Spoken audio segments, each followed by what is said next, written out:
Break Fix Podcast is all about capturing the living history of people from all over the autosphere, from wrench turners and racers to artists, authors, designers, and everything in between. Our goal is to inspire a new generation of petrol heads that wonder, how did they get that job or become that person? The road to success is paved by all of us because everyone has a story. What's going on, everybody? Tonight, it's your host, Brad, and with me, as always, is Eric. Heyo. Joining us tonight for an exclusive interview is Ed Sheets from Bold City Motorsports. Maybe you've been following them for years at Bold City Motorsports on the Instagram, or maybe this is the first time you've heard of this Jacksonville, Florida-based German auto shop. Either way, Ed's going to share the Bold City origin, which happens to start in Maryland,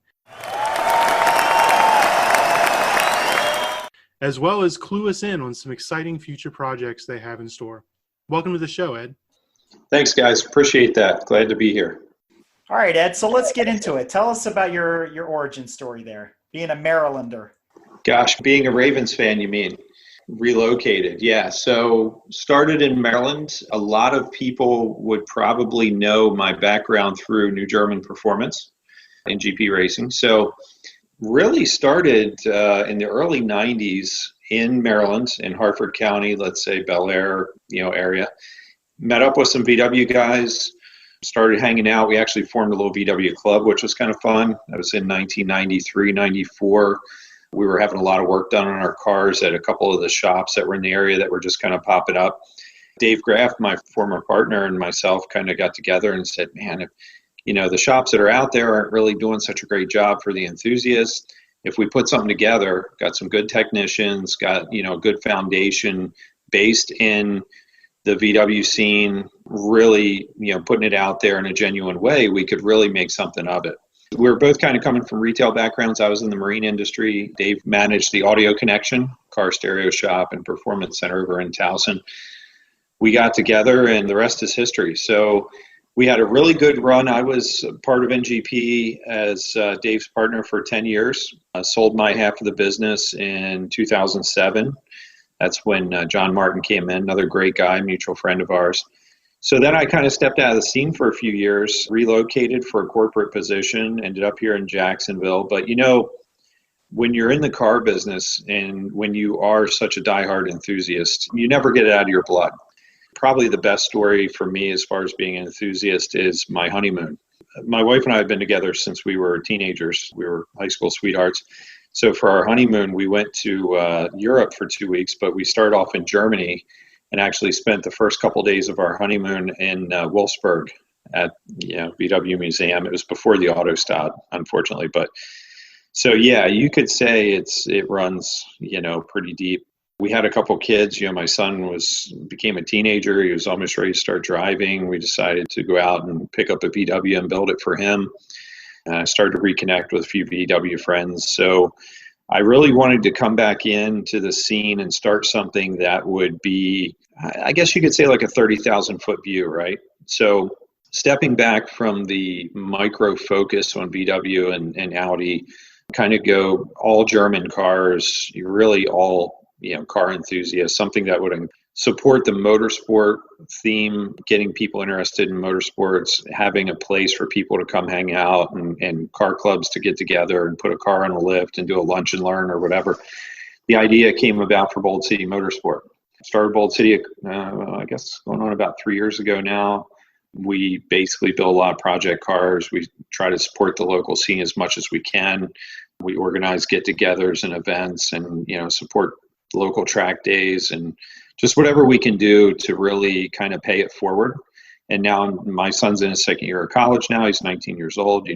It's fun to see that next generation get involved and get interested in motorsports, interested in what I consider kind of doing things the right way. I won't get into the semantics of the different types of car scenes and whatnot, but just genuinely appreciating the cars for what they are, the engineering aspect of it, the actual motorsport aspect of it. And a lot of that starts with respecting cars, respecting what they're capable of, and just the enjoyment of it as a whole. And again, if we do it right, the future is bright. It's kind of up to us at this point to pay it forward and present things the right way and really support it the best we can. It's always sunny in Philadelphia, but I don't know that that's necessarily true. It's always pretty much sunny in Jacksonville. So you've got the luxury of being close by to some very famous tracks: Roebling Road, Road Atlanta, Sebring, et cetera. They're pretty much in your backyard. And you've talked about, the track scene and motorsports. And if anybody's followed you on Instagram, we've seen your blue 911. So what is your track car of choice? What is your track weapon? Well, believe it or not, the car we took to the track the most the last couple of years was actually a Mark II 8-valve GTI, former SCCA ITB car that came from Frederick, Maryland just a couple of years ago. Momentum car, just, kind of fun to play around on, but it was a perfect car to put my son on the track for the first time.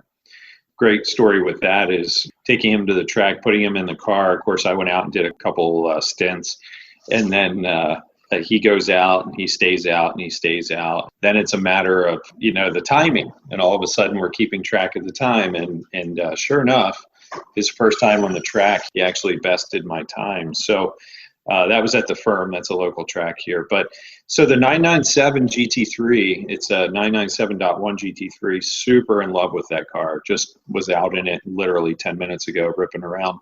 I'm excited to get that car actually out on the track. We're doing a few more small tweaks to it. We just got it a couple months ago, but that will be the track car of choice moving forward, as well as the road trip car of choice.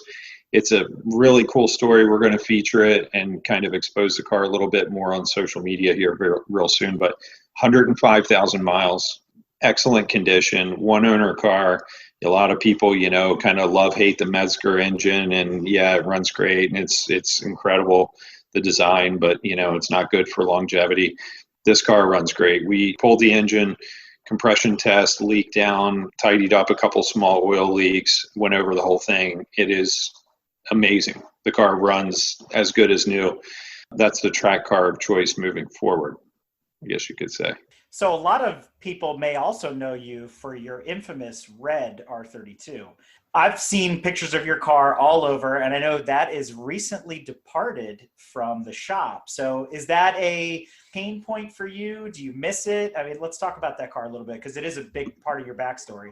It is, yeah. So oddly enough, I just did I prepped for Throwback Thursday by posting some pictures of that car on social media last night. So phenomenal car. Again, that was kind of a re-entry point into opening the shop and having fun with cars again on a much higher, level. But I found the car up in New Jersey. It had an HPA kit, single turbo kit. Car ran phenomenal. I mean, it was, I think, 460 at the wheels on pump gas, 70,000 original miles, mint condition inside and out. I truly have not personally seen a more mint condition car. And then with all the work that was done, we took it a little bit further. We did differentials front and rear and a dual disc clutch and a couple other things because it was really kind of set up a little bit soft.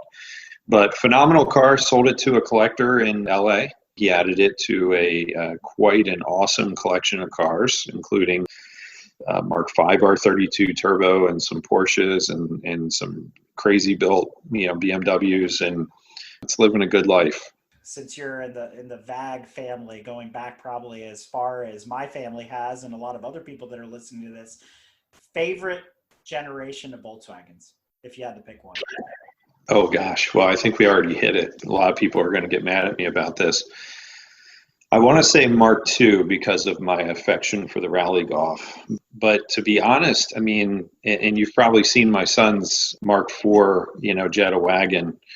I really love the Mark IV. It's so easy to engine swap.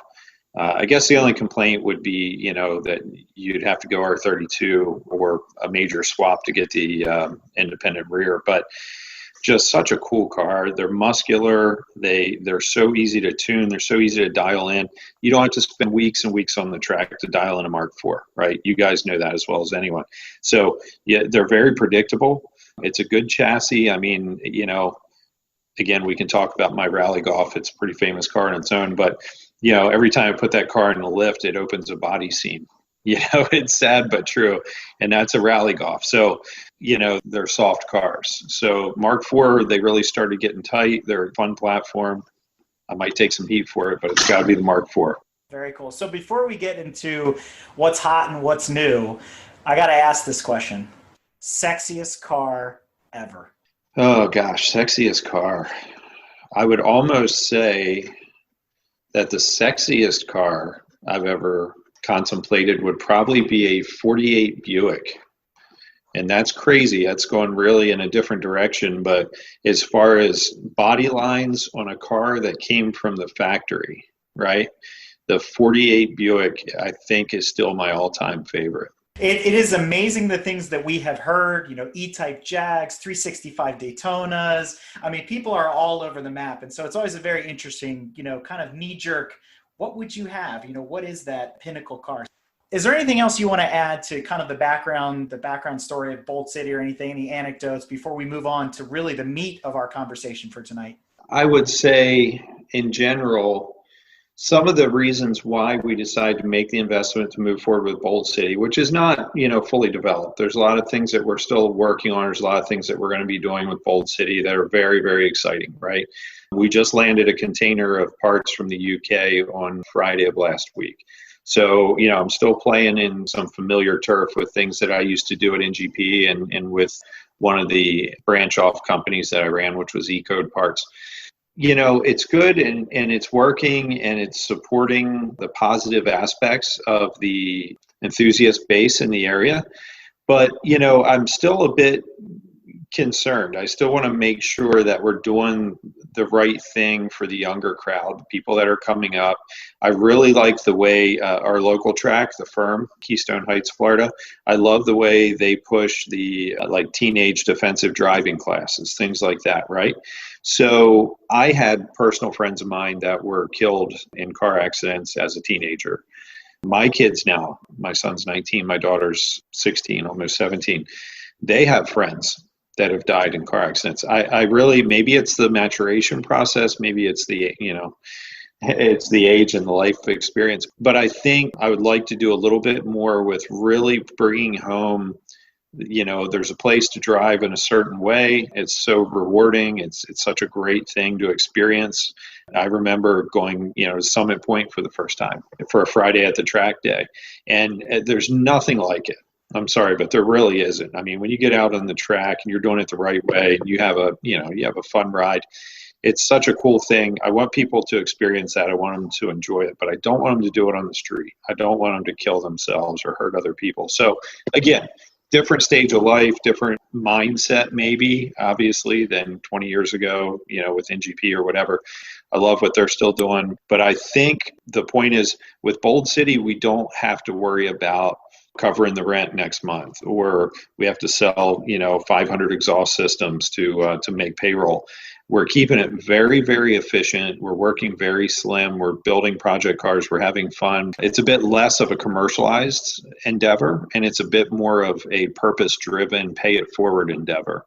So I would just leave it at saying, we are selling Euro parts. We're bringing stuff in. We're building project cars. We're finding cool cars and flipping them and turning them back out to the local market. Definitely, follow along. Stay tuned. As everyone says, stay tuned.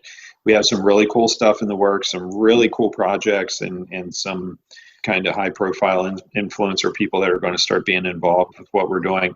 Support your local shops. I don't want to step on anybody's toes. We have a couple local shops that just opened in the last year here in Jacksonville. I've consulted with both the guys that started the shops. I gave them a ton of advice, personal experience. I want them to succeed. Support your local shops, have fun with it, do things the right way, and we'll be good. We'll be good for another 20 or 30 years. So let's really get into it now. As we prepared for this episode, we talked ahead of time, and what the listeners don't know is that you're taking a step into the world of IT. And what I mean by that is Ed is one of the principal founders of TunerLog. And you guys have heard this application teased for quite a while now. And Ed has kind of a big announcement that he wants to make, and we're going to dig into the product and talk about it. And this is an exclusive relationship here between Bold City and GTM to talk about TunerLog and bring this out into the wild. So Ed, why don't you start us off and tell us all about the premise of TunerLog? Yeah, so it's a big deal. It's actually exciting for me to hear you introduce it in that way, and we have spoken about it. This is an exclusive. This is the first time It's publicly being discussed after 2 years of development. Let's talk about that Red R32 for a minute, actually. Not unlike many cars that I've had, right? Really great car, comes to me with a bunch of work done to it. I do a bunch more work to it. I go to move the car forward after I'm done with the ownership experience. I start to market the car, I put it up for sale. Every single person I talked to said, you know, it's an amazing car, and I would give you exactly what you're asking if you had the records, if you had all the documents, if you had the paperwork. I mean, the car has, well, the differentials I did, so that was fine. But, you know, it had cams, the turbo kit, it had, you know, the suspension, brakes, sway bars, everything. So some parts we can see, some parts we can't see. Internal engine parts we can't see. We don't know what pistons are in the car, what camshafts are in the car. You know, there's a lot of things. You say that the intake manifold is match ported and it's extrude honed. Well, we can't see inside the intake manifold. So a few triggers like that started to come to me. And then, of course, you know, there was a fateful trip with the family where we spent a couple weeks in the car driving through California, reconnected with some awesome friends, you know, Brad Beardo, Matt Crook, the guys at 1552, people I had known from the very beginning. And kind of got the thoughts flowing. And at the time I had the R32, you know, marketed, and I was taking a lot of feedback and interesting observations from that process. And I said, you know, I really would like to work on a legacy project, and I really would like it to pertain to improving the experience of owning a vehicle to everyone. Now, this is no longer VW, Audi specific. It's not Porsche specific, which I love. It's not German specific. You know, this is anyone who cares about their vehicle or even cares about the resale value of the vehicle. How can I give them something or provide them with some tool or mechanism to actually increase the enjoyment of the ownership and increase the resale value and really the lineage of the vehicle, right? That R32 is a phenomenal car, but if you don't document and carry forward the lineage of what was done, when it was done, how it was done, who installed it, you know, things like that, to say that it has camshafts is one thing. Well, what camshafts are they? What brand are they? What grind are they? You know, what's the lift? What's the duration? No one knows. And truthfully, I didn't know. I was told they were Tectonics. Well, great. You know, they make 2 or 3 different sets of camshaft. So the idea started to come together to create something that was very easy to use, very smart, intuitive, sensible, but accessible to keep records, to record events in the car's history, something that would transfer from owner to owner. And really the idea of a logbook obviously came to mind, right? So I've had plenty of sanctioned cars. I've had plenty of cars that have come with logbooks, whether it be NASA or SCCA or whatever. And again, I have a background in the maritime industry. There's, you know, survey records and logbooks on engine maintenance and everything else. I had actually started with the idea of building a better mousetrap through creating a better logbook system. But in my mind, I was thinking of actual logbooks, right? Actual printed books. Even did some research on how to get books printed and where and everything. So my teenage son jumped in on that and brought that up to the 21st century for me real quick. So we basically turned it into an app. I pulled a lot of experience from my previous corporate position with using Concur, which is an expense program, things like that, that were easy to use, that you could take a picture of a receipt, you could upload it, categorize it, save it, transfer it, email it. And then there's, of course, a lot of other programs that we're all influenced by, right? Amazon, eBay, even Angie's List, things like that. So the idea kind of grew and grew. Got together about 1.5 years ago with a couple local guys here in Jacksonville. They have a company called I Drive Fast. Their names are Thomas and Lucas. Great guys. They're doing a lot of stuff. They're on social media. If you go to I Drive Fast on Instagram or Facebook. So they actually are a development team as well. So they build websites and they do, do apps and things like that. So I contracted with them. We partnered up. There's a lot of synergy there. They did a great job lending that motorsport lifestyle kind of thought process, having owned brand new Camaro, ZL1, 1LE, M4 CS. I mean, these guys are true car guys. really good background, also have that technical side that, is necessary with putting this kind of stuff together. So we worked together for about a year. The beta program's been up and running since January. We're actually going out for public funding starting next week. So we're hoping to have the company launched, TunerLog, by, let's say, September, October, and then put the app out after a little bit more development and a few more pieces put together by the end of this year.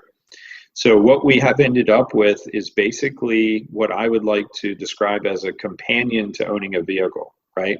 And this isn't just a car. It's not just an enthusiast car, but it's a motorcycle, a car, a race car. It's a boat, a jet ski, an RV.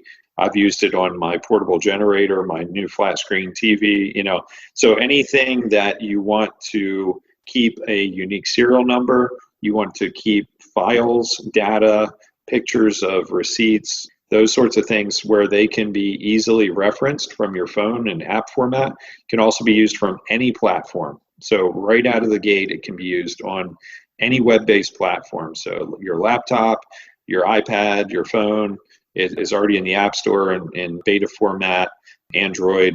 So it will be fantastically accessible. The whole point of this is there's no charge for the basic program, completely free. It's global. It will be available to anyone that has the internet, can use this, sign up for free. It's going to take literally 10 seconds to sign up.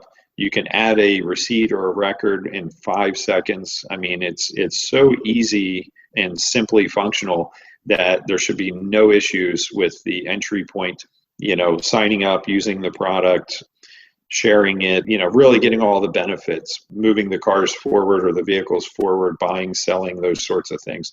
So then, of course, there's a million layers under that, right? But that's the overview of what we've created. So TunerLog.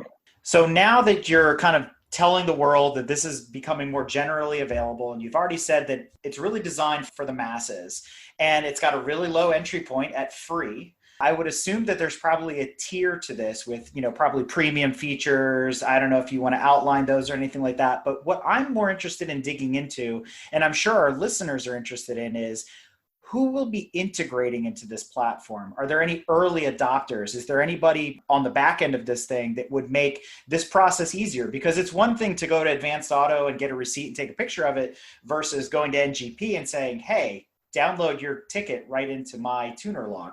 There's a lot of things we can't talk about yet. We actually have a fantastic intellectual property attorney that consults with us. So I've gotten some good guidance on what we can and can't say. But I can give you some really good basic foundation of what the program is going to do. And it is phenomenal. We're so excited. It's an incredible program, the way it's grown and developed.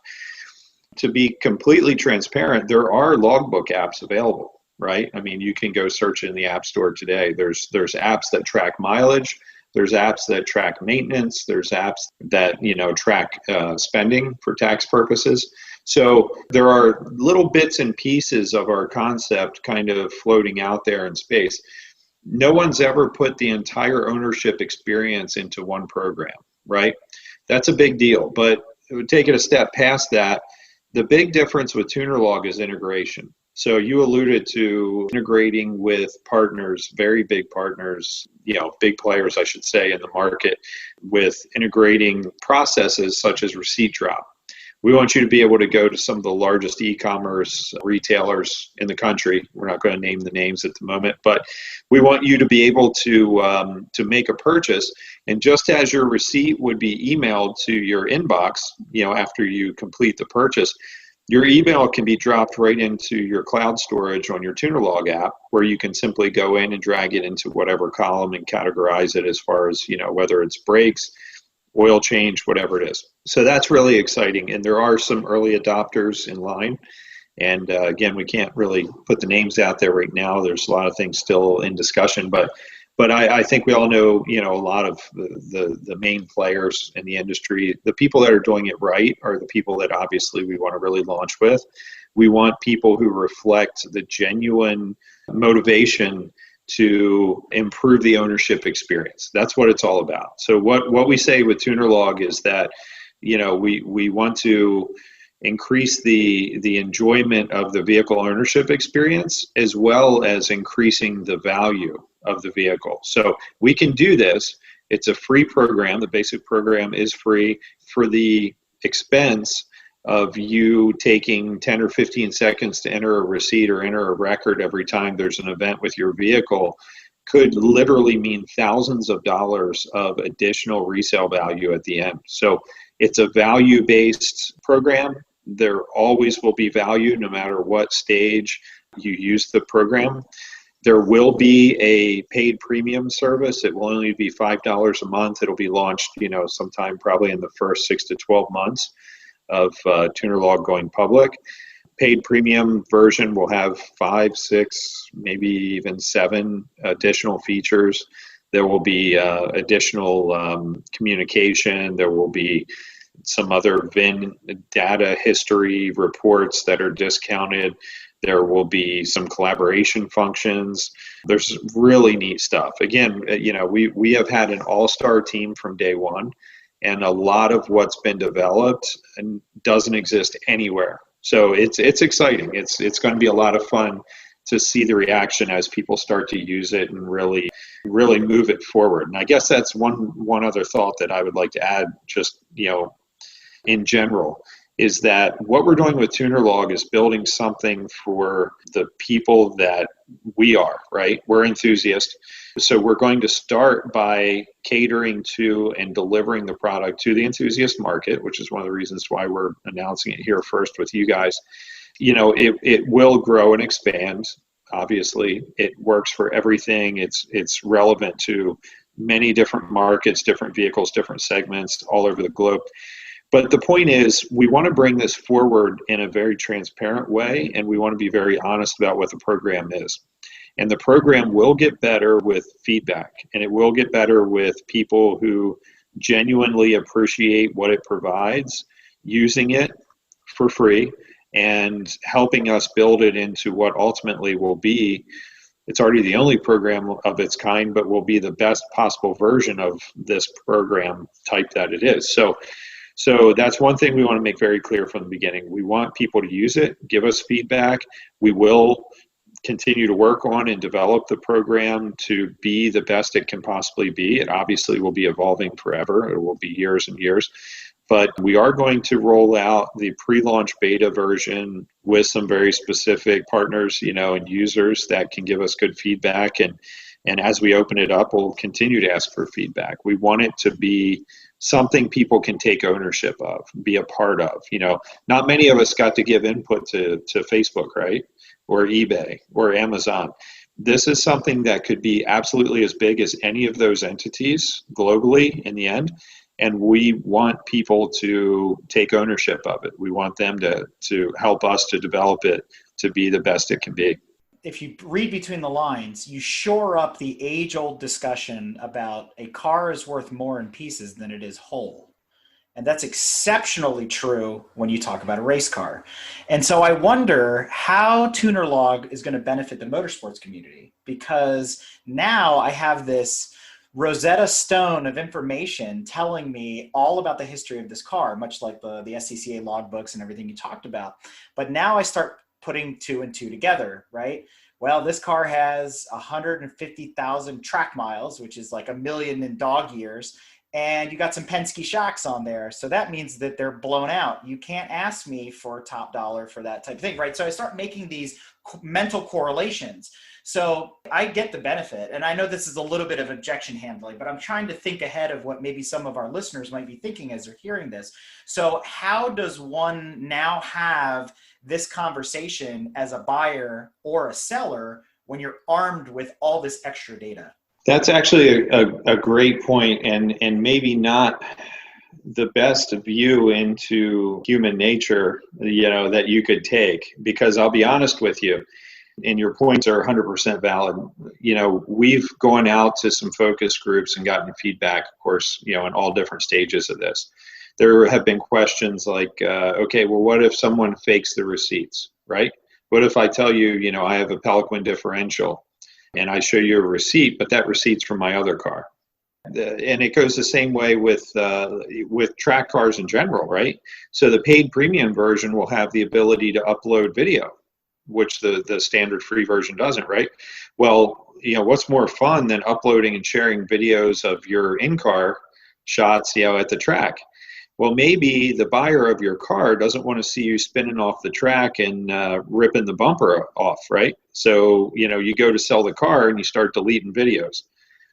Hey, that's human nature. I mean, there's no way that the transparency in the program can be 100% verified or justified for that matter. So you always have to understand that you have to do your due diligence. You have to understand that maybe, like in the example you gave, maybe showing a receipt that those Penske shocks were installed 6 years ago, is not going to give you a lot of confidence that you should pay extra money for the Penske shocks, because you're looking at $400 or $500 each to rebuild them. So let me put it this way. If I were to offer you my car and I were to put your email address in, which I could do today for you, and send you my entire logbook on one of my cars, how much extra benefit or confidence would you have in purchasing it if I decided to be fully transparent with you, right?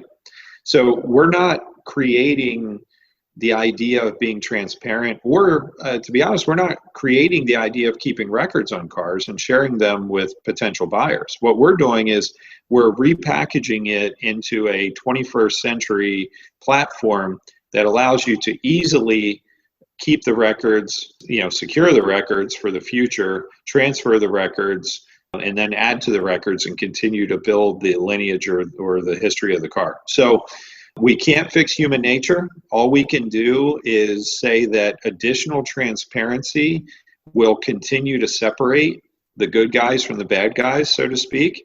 And we're very positive on that. We think that that's a very, very good thing.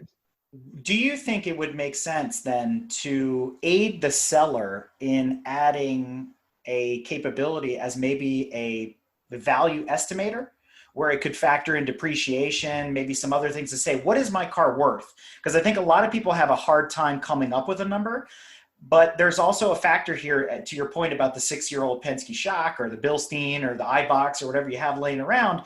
When you bought those 6 years ago, they were $1,100. Today, I can get them for $400 because somebody's trying to clearance them out of their shop, brand new. So is there a mechanism, or will be there a mechanism on the roadmap that would allow a seller to more accurately say, this is what I've got and this is what it's worth? So they're not chopping off their nose to spite their face, but everybody's kind of getting a good deal at the end of the day.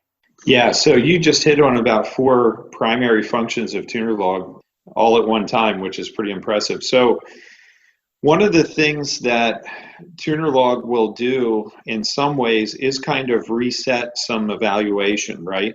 To say that your car has a certain suspension or a certain set of camshafts or a certain differential or whatever, you assume that adds value. If you don't have the documentation, it adds absolutely nothing. The Red R32, phenomenal car with all these aftermarket modifications, over $30,000 in modifications done to that car. Let's say that I do give you a receipt that shows camshafts. There should be a shop that, if I care to move forward with inspecting or confirming modifications that have been done to the car, we've already started to construct the foundation for what will be called a TunerLog certified shop. So we will vet shops in not so different a way as Angie's List or even AAA on some level, but we will have the ability to point you in a direction where you can go to maybe spend a little bit of money to verify that the receipts are legitimate. And that could potentially retain the value that you may or may not lose from how long they've been in there. Are they in there or not? Is it real? Is it not? But then on the other hand, there's the aspect of, okay, well, maybe I'm going to buy this car and maybe the shocks are 6 years old. So I know that before I go out on the track, I really want to replace those. What do I do with it? So now we've kind of negotiated the price. The transparency has given me additional confidence. I really like the car. I'm going to go in and actually open my wish list in my logbook and I will be able to identify products that I may want to purchase for the car, and I'm curious about what they'll cost, things like that. Part of the TunerLog back end will be the ability to connect with vendors who have products you're interested in to actually look for the best deals possible on the parts that you want to replace. So we really have gone through from one end to the other of the experience, whether it comes to history or purchasing, or then purchasing and modifying. There are aspects built into the program from day one that accommodate that.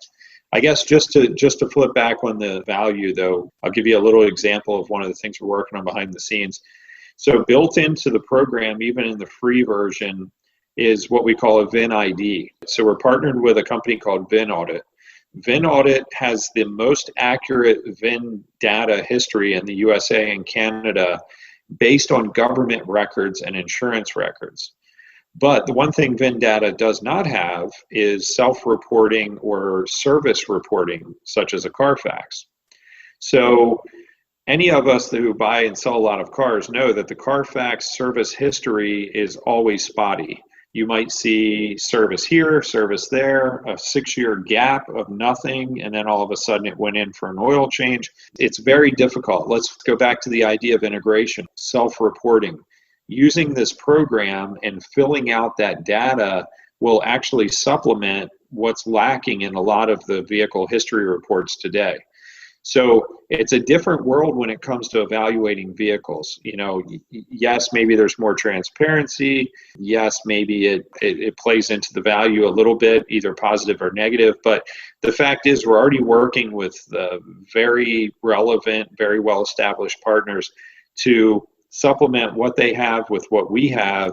And you're going to be able to pull out vehicle history reports along with the TunerLog logbook, which will really help you make a very good decision on what you're willing to pay for the car. Our assumption is that it's going to drastically improve the value for people who have the very desirable cars with very, very good records. And then it may pull some values down to people who are transparent about less than great, service and support. The bottom line is there's a user-based point system where you actually earn badges, which will get you discounts with key vendors for using the app. The more frequent that you use the app, the more records you upload to the app, you'll earn more points and more, favorable discounts and coupons for key vendors. So we're encouraging the use of the app, which is going to encourage the record keeping, which is going to actually kind of reset the ability to create that value properly. What you're saying is actually really good, because I think in the motorsports community, one of the things that people often struggle with, and we talk about a lot on this show, is the concept of track insurance. And track insurance is becoming more and more prevalent at every event that goes by every year since track insurance has become a thing, thanks to Lockton and some of the other groups that are out there. I see the value in a tool like TunerLog. When I set up my declared value policy, I can have proof to say, this is what my race car is worth. This is what my high performance street car, my track rat is worth in parts, in totality. And when you take that to somebody like Lockton and say, I need a declared value policy for 50 grand for a Mark I Rabbit, and they look at you sideways, you have the papers in hand to say, yes, it's worth 50 grand. That's how much I have sunk into it. So something to consider there, listeners, as we're talking more about this. But I want to kind of get into a little bit more tougher conversation on behalf of a lot of our listeners that are probably thinking this now. How does something like TunerLog affect a newer vehicle when we're talking about warranties and dealing with OEs and even the insurance companies? It's a very highly sensitive and very touchy topic. So let's start off with that. How does TunerLog play into that whole equation in terms of accessibility of the data, when I need to go in for service or do a recall or something like that? Great point. Again, I'm going to kind of reference the human nature thing, right? So we're going to control what we can control. And one of the things we're going to have to ask for up front is trust. This mechanism that collects and stores data obviously would be very attractive to insurance companies, to OEMs that want to monitor warranties and modifications. We have to protect that. And that's a commitment that we're making very, very boldly from the beginning. So we've actually had quite a few conversations about this in the development stage. So we will not sell information or share information externally to anyone. Obviously, there's a large investment made to create this program. We're going out on the street next week for our first round of funding.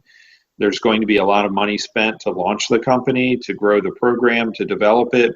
There has to be a monetizing function. So the monetizing function that we've focused on is to work, again, to reflect that enthusiast, grassroots-based desire to make this valuable. So we can use the data that's inside of the application to benefit the user and related vendors or relevant vendors to that user without actually sharing the data. We don't have to share your personal contact information. We don't have to share any information about your vehicle. So let's say you buy a new C8 Corvette. So if Borla, I'm sure they do already, has a new exhaust system for a C8 Corvette, we can actually partner with Borla, which I'm sure we will at some point here soon, to be an integrated vendor partner. So we can actually push Borla's announcement or special TunerLog program purchase offer for C8 Corvette exhaust systems to C8 Corvette owners, because we have the ability to pull up the contact information and push a notification to the app based on the VIN number that tells us you own a C8 Corvette. But guess what? If you don't own a C8 Corvette, you're not going to get any junk mail or spam about exhaust systems from Borla for C8 Corvettes. We also, in that way, can basically use the data that's in the program in a positive way. There's no downside to that. If you own a C8 Corvette, you probably do want to know what's available for the C8 Corvette, right? That's very important to us, that none of our plan or strategy for monetizing this program has anything to do with externally sharing, selling, or divulging anyone's information, either personally or on their vehicle. We just don't have to do it. We've looked at the financial models. We've looked at the growth and scale models. We've gone all the way out to 5 years plus. There is absolutely no need for us to share any data externally. So we can control it. We can keep it internal. No offense to Haggerty and all the other people that we're already working with, but we don't have to give any of the data on modifications or any personal information on the ownership experience to those companies. Yes, we will work with insurance companies, we'll work with auction companies, but it's going to be in more of a generalized marketing way. It's not going to be related to divulging any information on the ownership experience of the vehicle. And that's very important to us. So that leads into, I guess, a transfer of ownership question. So I sell a car to you, and now I transfer my TunerLog to Ed. Ed's got my info, right? So you go, hey, why did you install this cam? I'm getting calls in the middle of the night. Car runs like crap. It's always been the 5-minute, 5-mile warranty with any used car. So how does this play into that whole equation? There's a couple things. One is that the receipt drop integration will not include personal data. It won't include the last 4 digits of your credit card or any of those things. Developing the receipt drop integration, which will actually be in a later release. It's not going to be in the first release of the program. It's going to be very simple. And again, we want people to take ownership. We want the enthusiast market to actually help us, kind of fine tune this program. So a few things will come a little bit later. But, receipt drop integration is going to be formatted purposely to protect personal information. There's not going to be addresses or phone numbers or anything. And what we will tell people in our tutorial when you sign up for the program is that, if you're taking a picture or screenshotting, which is what I do with my logbooks, I'll take a screenshot of the receipt. I simply crop it. Any of the phones, whether it be iOS or Android, will allow you to screenshot and then immediately go to edit. You just take down the whole top section. All your personal information is gone at that point. So now let's answer your question directly. Okay, so I sell you my car, or vice versa. What I do is I actually share it based on your email. Your email is actually your login for TunerLog anyway. I hate to go down this path, but if someone was really bugging you about something, you could always block their email. I mean, it's not that hard to do in today's world with the basic email providers that we all use. But the thing is, there's not an exchange of phone numbers, addresses. You can still keep it very clean. Now, to go a step further, we are already working on a program for a marketplace for exchanging vehicle ownership, in other words, selling vehicles, that does have some very progressive, very cool features, such as something that we see in the marine industry, which is like a broker purchase kind of thing. You know, we already do that. I bought my 997 GT3 through Florida Performance Cars. Jeff down there is a phenomenal guy. I also bought our red 900 horsepower 996 twin turbo from him. The 997 GT3 came from the original owner, and it wasn't even really a consignment type thing. It was a brokered type deal. So I've had no contact with the original owner, but I've received all of the receipts and all the documentation, the original window sticker, the manuals, everything. So we can create a situation where people can have that anonymity, but let's also look at how transactions are made these days anyway, which is completely hands-off. We're dealing with a global pandemic right now. TunerLog actually, by its nature, and by bringing the experience of owning, recording, and transferring a vehicle to the 21st century, actually addresses some of the problems we're dealing with right now. We don't want to have a lot of personal contact. You know, a lot of dealers now, all dealers probably at this point, are doing what they call sight unseen appraisals. So they'll appraise your car based on the Carfax report and a couple pictures and things like that. But the bottom line is we take, sight unseen appraisals to a whole new level. And I've talked to some very good friends of mine who run dealerships, VW and Volvo, and they've said that what this will provide to us is the ability to truly do a sight unseen appraisal, which has not really existed to this point. We can look at all the records, even let's say VW, for instance. What they told me is even the VW dealers, don't all have the same service records. Only if it's warranty. So if it's basic service and you have all your oil changes done at one dealer and you go to another dealer, they can't necessarily pull up all of your records. So this platform actually allows you to truly provide a full set of records on the vehicle that allows you to do very intelligent transactions without actually having to be there in person and handle the car or the paperwork, firsthand. Two use cases here. The first one being, what if this is my new DRM, my digital records management system of choice, and I am not too keen on paper anymore. So what you told me in this description is I can take a picture of that receipt, crop it, put it in there, etc. However, I can't take a cropped receipt back to the store and say, hey, I bought this and it's busted and I need it to be replaced without all the corresponding information that goes along with that. So how does that work? Right. So now we're back to the beauty of the receipt drop integration. If you notice, anywhere you go, now e-commerce is a little bit different, but anywhere you go retail, let's say you're going into Napa, O'Reilly's, AutoZone, Advanced Auto Parts, they basically take your phone number and your email address and you've got a loyalty program.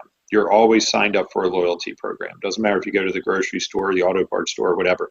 So receipt drop integration will also be tied in with your loyalty program. So just having the record to reference the product, the purchase date, things like that will allow them to then turn over to the loyalty program to actually pull up the detailed back end of the receipt.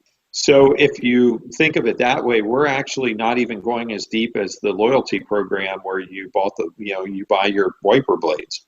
They know more about you and they're actually holding more information on you than we are because we're not holding your credit card number.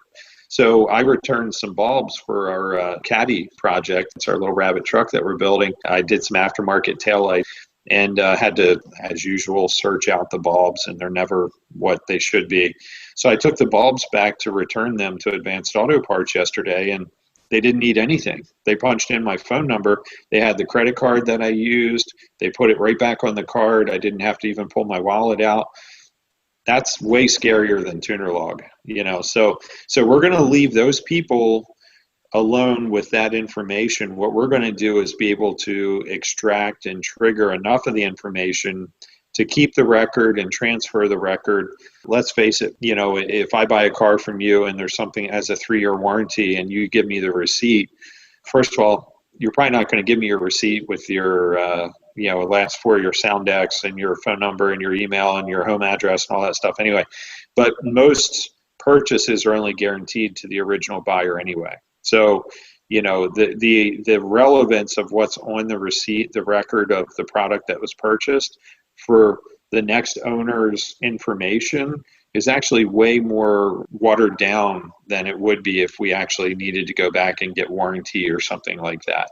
We're not replacing everything that you normally experience. We're really just repackaging it. So we're still not going to replace the data systems that retailers already use.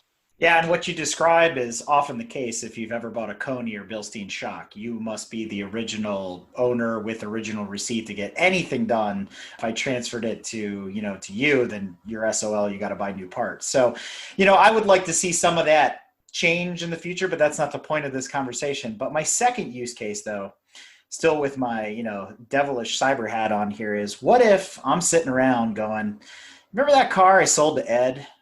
I still got the VIN number laying around here. Can I go into TunerLog and go look that up and figure out where the car has gone or where it's ended up now? Or maybe it's, in California all of a sudden, or it ended up in Manitoba. I don't know. Is there a way for me to figure that out? Yeah, so what's interesting is the short answer is no, because we're very, very keen, again, being user-based and building this program based on what we want as enthusiasts and as hardcore vehicle owners and enjoyers of these cars. We don't want that. I mean, a great story, our rally golf, the rally golf I built when I was still part owner of NGP, that we built it with VW Vortex. It was everywhere. I lost track of that car for 13 years. I just found it with some help of a friend, Nate Brown. A lot of people know, is at NGP for quite a while. He's now working for the FCP Euro race team. Yeah, he actually helped me find the car, figured out who had it, and got me connected to buy the car, right? What we envision is much like Zillow, or almost a combination of Zillow and LinkedIn, the ability to let the owner choose whether he wants the car to be found or whether he wants the car to be bought. So you could have the ability, in some later versions may actually be a little bit more towards the premium offering, where you can actually turn the car on so that people can search it by VIN number. And there's a couple reasons for that may be beneficial. One is that, let's say I have the rally golf, or I have, some rare car, Mark IV R32, for instance, but which I may or may not be in the market for again.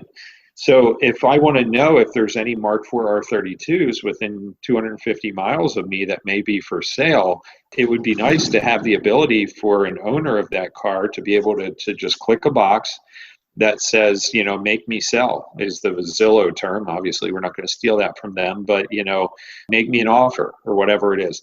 And I would be able, as let's say maybe a premium user, to go out and search for specific cars, which are going to be referenced by VIN number that identifies the car.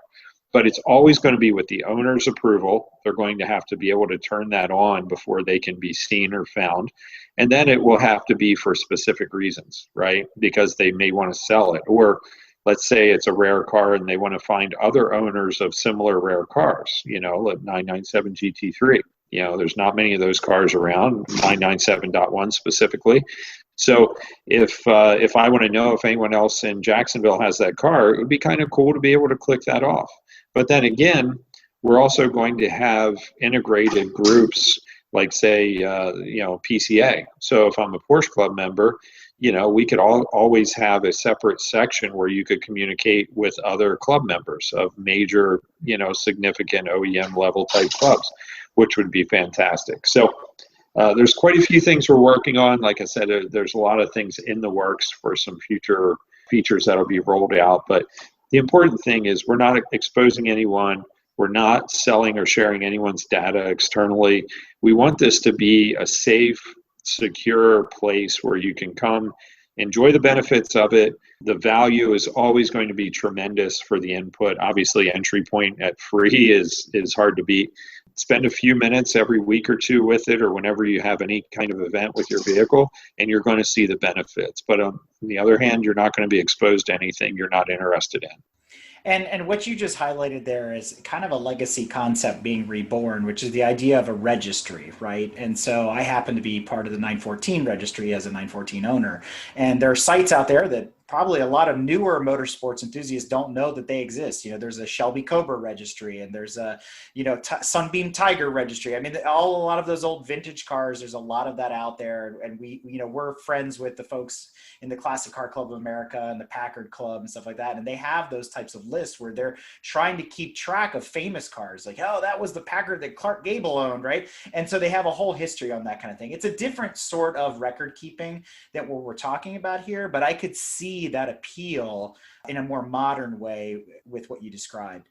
Now, I want to close out the cyber discussion here. And I know we didn't go too deep, but there is one thing that, the Uber nerds are probably thinking about, and I'm going to throw out some acronyms here that people may or may not be familiar with, but it really gets down to the base concept of storage concerns, data at rest, things like that. Just touch briefly on TunerLog's compliance with regulatory compliances like GDPR, the Global Data Protection Regulation, PII storage. This is an ERM or DRM, electronic records management or digital records management platform, as we've discussed. So there's a lot of other things that you guys had to take into account from an IT perspective. So just to put some of our listeners at ease, let's elaborate on that just a little bit so that they understand that, this is truly legit and all the painstaking process that you've had to go through.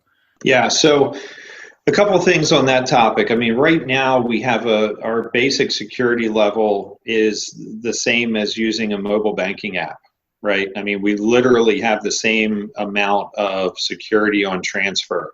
Security on storage, we take very seriously. We're actually working on a data security mission statement, kind of an operating outline that we will share publicly that will actually describe how we're going to hold data, where it's placed.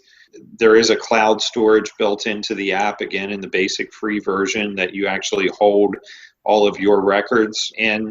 Even after you transfer a logbook, you can, still hold all the previous records in your cloud in case you buy that same car again and you want to reference something. It's fantastic the way it was built out. Again, there'll be a lot more details posted up and actually explained a little bit. We've looked at blockchain integration for security. There's some things that some of the larger investors actually are keyed in on and focused on when it comes to this type of program and data storage. We're looking at, obviously, as it scales and grows, moving into like an AWS platform, for moving the data around and hosting the program. So, there's lots of things to be decided before the program goes live, but most of the architecture is built. It's very secure. Again, from day one, the free service, if you use a mobile banking app on your phone, you've got the same level of security for transferring your data as that. So that should give some people some peace of mind. But we take it very seriously, and it is something that we will continue to make a big investment on. Right. And the biggest thing about GDPR, there's really two pieces. One is not as important, but it pertains to this conversation, which is the ability to opt out of something, right? And that's been widely known in a lot of things. You need to be able to unsubscribe from emails and spam and all that kind of stuff. But the bigger part of GDPR is when I say, as the consumer or the customer, I want out and I want my records and I need them expunged from the system. Part of that regulatory compliance is that IT providers and service providers, application providers must comply to that. So I just want to make sure that, if I decide tomorrow, hey, we're all GTM signing up for TunerLog, and people want to pull out and, they've uploaded, what they identify as PII, that they know for a fact that when they hit that delete button or I want out, that it's going to be completely expunged. So yeah, so that will be part of the security commitment and agreement. It's important that people understand the anonymity factor to the receipts, right? So the thing is, when you're exchanging information, trading receipts, if I buy your car and you share with me your logbook, which has copies of your, let's say, watered down copies of the receipts that just references the parts, maybe when they were purchased, who they were purchased from, which is really all I have the business knowing. You are still retaining those copies. So I have to be okay with the fact that you still also have copies, right? So we have to, I guess this is really kind of I'm moving to a generalized type of statement, but we have to be conscious of the movement of that information. If you say you want that information to be off of TunerLog, that's fine, and you own that information, but you may be referencing information that two other people already own because they've already owned it and transferred it, right? So who actually owns those receipts that you've been given during the transfer of the vehicle 2 or 3 times or 10 times? I'm not going to lie, we're working with some interesting dynamics when it comes to transferring data that really doesn't exist. But the thing is, you have to be confident that when you do something that's never been done before, that you'll make the right decisions for everyone that's involved long term. And that's actually something we embrace. We're very excited to almost recreate or reaffirm the confidence people can have in using modern platforms where you're uploading data and it's up there, and it's still your data, but it's somewhere else, and someone's keeping it and someone else is transferring it or holding it on your behalf. We take that very seriously, and some of that will be further developed as we also reach out to the global market, because there are some considerations to be made when it comes to data holding and transfer as it pertains to other countries and other regions in the world. So we will have one complete department inside of TunerLog that's just going to be data compliance and security. It's actually going to be a very important function. So let's take it to a little lighter conversation. Our favorite conversation, which is motorsports. So I want to take it back a minute. And I don't want to divulge any secrets, so I'm going to play king for a day. So since you talked about making this, amenable to the motorsport community, some of the things I'd like to see in TunerLog, I want to put it that way. It'd be really cool if, as I have my race car in TunerLog, that I could keep a log of tire pressures and setup and certain tracks and things like that. I think I'd want to take that a step further, because a lot of times you tell people, I turned a 135 at Roan Atlanta, and they go, yeah, you're full of it. Well, you know what? If I could upload my AIM data and prove it and say, here it is, here's the lap data from that car, from the telemetry with this particular setup, there's no doubt, just like those receipts, that those parts and that setup works. In addition to that, I think the transfer of a race car from one person to another, oftentimes there's some tribal knowledge that is lost, right? That it's just lost from one owner to the other, and you scratch your head and you look at it and you go, why the heck did this guy set this car up this way? I just don't understand. So if there was more in-depth logging than just, oh, well, it's got a Schritt cam in it, it's got, iBox and ground controls, it answers the question why, then that means something much more to the motorsport community in the long run. Yeah, the motorsport segment is just phenomenally exciting. We actually had a bit of a consultation type development meeting last week with our good friend Nate Brown, works with FCP or now on the race team, and he gave us some great input last week, just in general of some of his observations and his experiences. But that's one of the things that we discussed in that meeting was sanctioned racing, let's say club racing, amateur racing, specifically. We don't just want to, which we do already have in the basic format, we have a track log. One of the logbook segments inside of the logbook you create for your unique vehicle is a track log, where you can keep tire pressures and you can keep, brake pads, and you can make comments on how the pads worked or what you liked or didn't like about these tires and what size you used, what wheel you used and what offset. That's the whole point of the program, right? It would be one thing to just say, okay, we created a structure, a platform that you can keep this information, and it's easily accessible. You can grab your phone and you can hit one button and pull up the app, and oh, that's the tire pressure I use. So that's one thing, and that's really beneficial, but that's not us. We're overachievers here. So what TunerLog is looking to do is actually integrate with sanctioned, let's say, amateur club racing type level organizations, to where we can actually have your sanctioned logbook for your vehicle in the app. We can have documentation in the app. You can actually transfer and upload information. And I tell you, this is something you touched on a second ago that's really interesting. There are a lot of people now, of course, in the modern world that we live in, who actually are paid to dyno tune cars from 2,000 miles away, right? You take your car, you put it on a dyno, and they log in through the internet and hook into your ECU, and you're running the car, or the dyno operator's running the car, and they're tweaking the map. You could actually get to the point with this ability to transfer data where you could actually transfer, setups. You could transfer a complete setup on a specific car to someone, whether it be in a business format where you actually sell the setup, or you're just trying to hook up a friend who's on the West Coast and he's run the same car as you. We do want to work with the tracks. Again, we don't want to claim that we're reinventing the wheel. We're not. There are apps that give you track maps, and they give you the ability to log certain functions or keep records. What we're saying is, do you want 5 apps on your phone related to the use of your car, or do you want 1? Right? That's the point. We want to achieve the integration. We will achieve the integration to where this works on your VW Atlas, grocery getter that takes the kids to school and takes you on family vacation to keep records of maintenance and the ownership experience on that. And you just scroll left one spot, and you've got your Mark IV, race car with all your detailed information, and you've got, track maps, and you've got video uploads on the premium version that you can transfer or share to social media. The whole point is integration and the ability to have it convenient. That's the whole thing. Convenient to use and convenient to access. So with those driving forces, which come from the grassroots, need to have something that's useful but easy to use and a low entry point as far as cost and complexity, that's what we're aiming for, and that's what the bottom line will be. So a lot of the things you're hinting towards have already been considered. The development process obviously takes some time, but we do look at the enthusiast market to begin with, because we know this is beneficial to anyone who is an automotive or enthusiast of any type, whether it be motorcycle, boat, car. And then there's the ultra enthusiasts, let's say, the motorsports fans, and people who actually use the car for what it was built for or designed for.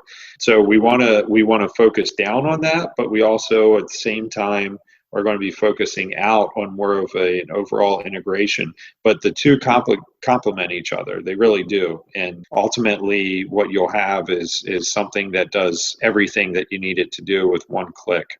Very cool. And you conjured up an old memory for me, because I worked at Electromotive for a while. And, one of the biggest things there was, don't forget to send them a bin file. Right? You have to have that backup file for the ECU all the time. And so I sold one car that had an Electromotive on it, and it was like, I gave the guy a laptop and like all this stuff. So it's like, if you lose this, it's on you, man. But having a backup copy somewhere, even if it was in the cloud, it'd be kind of cool to say, I still got that tune laying around if you need it, or, transfer it to somebody that maybe has a similar build and say, hey, here's my tune. Almost feels like Forza in a way. Hey, let me send you my tune real quick. And you get your car set up real quick, so that's kind of cool. I like that idea. So Ed, as we wrap things up here, is there anything else you want to talk about with respect to TunerLog?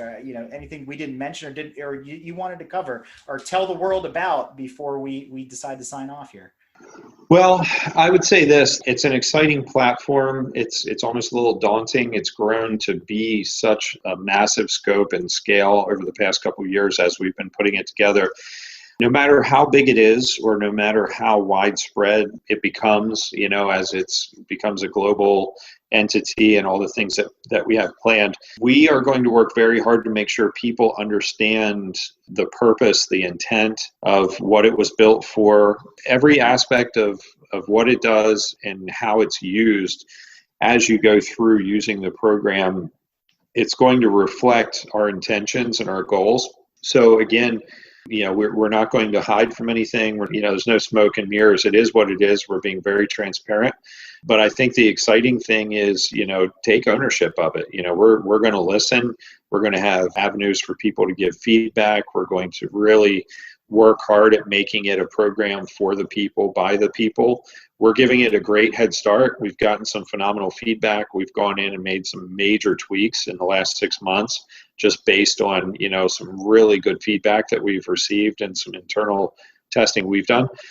It's going to be a great program. We do have a couple extra things like the collaboration function that's going to be exciting, where if you're a shop, I can drop my car off to you and click one button in the logbook, and it will share the entire logbook with you, whether you're an independent person or you're on a shop account or whatever. So when you're working on the car, you can take pictures of the install of the parts. You can take pictures of the install guide, the receipts, upload those so that I can actually go into my logbook and watch you work on my car, which is really exciting. When I go to pick up the car, I'm standing there, paying my bill and getting my receipt. I can turn it off. You no longer have access to it. So there's some really, really smart features that are going to be in the very first version that are rolling out that I think when people start to use them and understand them, they'll see what our intentions are, what we're really trying to create. And we're going to have influencers building crazy project cars that'll be shared through TunerLog, where you'll be able to, how many times have you seen something like a Ken Block, for instance, builds a crazy car? And I know, at least for me, being a technical minded guy, I'm like, gosh, what rear end is he using? That's crazy. What transmission? I see him flipping through the gears. Okay, so I've got a Raptor with a 3.5 twin turbo V6. What transmission is behind that 3.5 V6? I'd love to know what he's running, pushing 1,000 horsepower through that truck. For people who are building those big projects and influencers that are putting out the crazy stuff we all love to watch, how great would it be to go in and go to a public section of TunerLog and actually pull down the parts list and see what they used, what spring rates are they using, what compound tires are they using, what offset wheels do they have on that STI or Evo or whatever it is. So it's going to be fun. It's going to be a lot of fun. It's going to be really exciting. And I think some of the people we have involved with TunerLog as well are going to be familiar to some people. It's going to be fun to see the reaction. Well, like I said, I've been keeping tabs on TunerLog for a while because it was snuck out there into the wild a while ago. So it's been good to see its progression. It's good to see that you guys are finally coming out into the light and big smiling faces saying, "Hey, we're here, we're happy, let's get this going." So why don't you tell us a little bit as we close here on how folks here at GTM can get a hold of TunerLog, or the folks that are out there listening out on the big wide internet? How do they get dialed into TunerLog, and especially how do they get dialed into Bold City? Right. So social media is always the best. To be honest with you, we use Instagram more than anything else. So it's just at Bold City Motorsport. You can find us on Instagram. You can see kind of a daily peek into our life. I had my entire family at the shop Friday unloading a container, out ripping around the GT3 with some in-car video, or at the track with, the Mark II. That's a great way to just kind of see what we do. We're very transparent. There's nothing to hide. We're just having fun. So TunerLog, we've, for a lot of reasons, kind of been, a little protective of some of the details. You guys are getting the exclusive, which is phenomenal. Very proud, to work with you guys on pushing this out. We do have a TunerLog on Instagram, at TunerLog. That would be a good place to keep an eye out. As you said, I've dropped a couple of teasers here and there, even some screenshots of the app.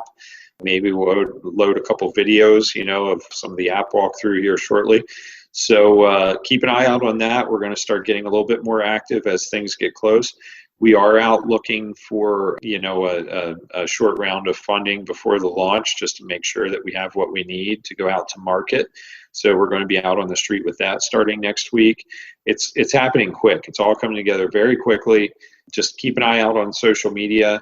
You can always message us through social media if you're interested as an investor, as a vendor partner, as someone who's interested, as you guys are, in doing some beta testing maybe before the final launch, which is really exciting. We've talked about that off air a little bit. But so yeah, just stay in touch through social media. You can always hit us at, you can hit me at boldcitymotorsport.com at any time. Contact information is in all the social media platforms. So yeah, it's exciting. We're getting real close.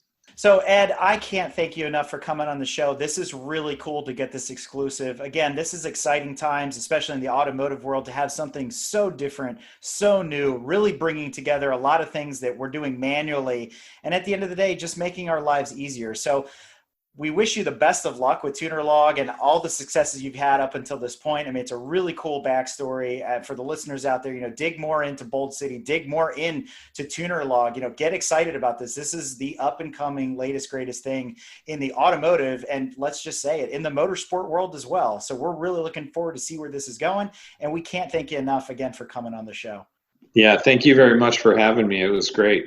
Appreciate it very much. Hey listeners, did you enjoy this particular episode? Did you know you can learn more about what we just talked about by visiting the GTM website? If you want to learn more or just review the materials from this episode, be sure to log on to www.gtmotorsports.org today and search for this particular episode. From all of us at GTM, never stop learning. If you like what you've heard and want to learn more about GTM, be sure to check us out on www.gtmotorsports.org. You can also find us on Instagram at Grand Touring Motorsports. Also, if you want to get involved or have suggestions for future shows, you can call or text us at 202-630-1770 or send us an email at crewchief@gtmotorsports.org. We'd love to hear from you. Hey listeners, Crew Chief Eric here. Do you like what you've seen, heard, and read from GTM? Great, so do we, and we have a lot of fun doing it. But please remember, we're fueled by volunteers and remain a no annual fee organization. But we still need help to keep the momentum going so that we can continue to record, write, edit, and broadcast all of your favorite content. So be sure to visit www.patreon.com/GT Motorsports or visit our website and click in the top right corner on the support and donate to learn how you can help.